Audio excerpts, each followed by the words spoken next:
Hello everyone, আসসালামু আলাইকুম। হরিপুরিয়ান গান ইউটিউব চ্যানেল এবং ফেসবুক পেজে আপনাদের সকলকে স্বাগতম। আশা করি সবাই ভালো আছেন, আমিও ভালো আছি।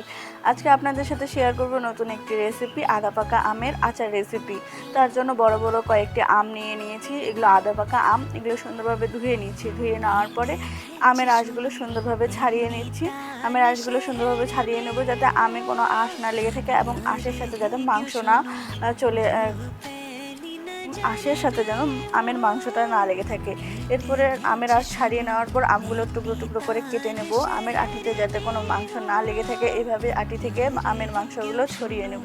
আমগুলো সবগুলো কেটে নেওয়ার পরে একটি বড় ট্রেতে আমগুলো ঢেলে দেব।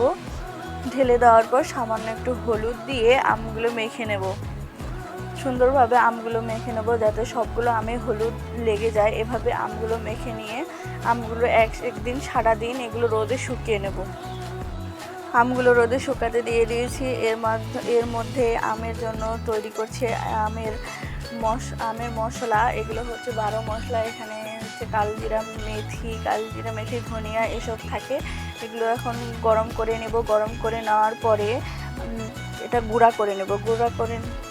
গুঁড়া করে নেওয়ার পরে এই যে দেখতে পাচ্ছেন, এর সাথে লাগবে একটি বড় রসুন থেতো করে নেওয়া।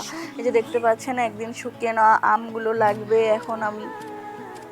এখন এই যে দেখতে পাচ্ছেন আমগুলো একদিন শুকিয়ে নিয়েছি। এরপরেই হচ্ছে মশলা এবং কয়েকটি থেতো করা রসুন এবং খাঁটি সরিষার তেল কড়াই গরম করতে দিয়ে দিয়েছি। গরম হয়ে গেলে একটু সামান্য তেল দিয়ে নিব। তেল দেওয়ার পর রসুনগুলো দিয়ে দেবো। রসুনগুলো ভেজে নেব। রসুনগুলো যখন লালচে ব্রাউন কালার চলে আসবে তখন একটু আরও তেলটি বাড়িয়ে দেবো। বাড়িয়ে দেওয়ার পর তেল একটু কম হয়েছিল দেখে আরও তেল অ্যাড করে দিলাম। দেওয়ার পরে রসুনগুলো অনবরত নাড়তে আমগুলো এখানে ঢেলে দিলাম। আমগুলো তেলের সাথে সুন্দর ভেজে নেব। সবগুলো আম তেলে দিয়ে সুন্দর করে ভেজে নেব। ভেজে নেওয়ার পর এখানে অ্যাড করব মরিচ গুঁড়া, হলুদ গুঁড়া, স্বাদ মতো লবণ, কিছুটা গরম মশলার গুঁড়া। এরপর যে মশলাটি গুঁড়া করে রেখেছিলাম সেটি অর্ধেক পরিমাণে ঢেলে নেব। নেওয়ার পরে আমগুলো সুন্দরভাবে নাড়তেই থাকবো।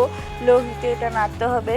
অনবরত নাড়ার পরে যখন মশলাটি আমের সাথে ভালোভাবে মিক্স হয়ে যাবে তারপর বাকি মশলাটুকু এখানে অ্যাড করে দেবো। অ্যাড করে দেওয়ার পর এতে দিতে হবে কিছুটা আদা রসুন বাটা। দেওয়ার পর এটি সুন্দরভাবে নাড়তেই থাকতে হবে। তেলে সুন্দরভাবে নাড়তে এটি যখন হয়ে আসবে তখন এটি ঢাকনা দিয়ে ঢেকে রেখে দেবো। আজকের মতো এখানে ঢাকনা দিয়ে ঢেকে দেওয়ার পর এটি পরের দিন আবার চুলায় বসিয়ে দিয়েছি। দেখুন গরম করতে এটি তেল কম হয়েছিল দেখে আরও সামান্য একটু তেল অ্যাড করে নিলাম। এটি 2 থেকে 3 দিন এভাবে অনবরত ভাজতে হবে। ভাজা শেষ হয়ে গেলে এই যে 3 দিন পর দেখুন আমের আচার রেডি হয়ে গেছে। এটি অনেক সুন্দর হয়েছে, এটি খেতে অনেক মজা হয়েছে। ধন্যবাদ সকলকে আমাদের সাথে থাকার জন্য।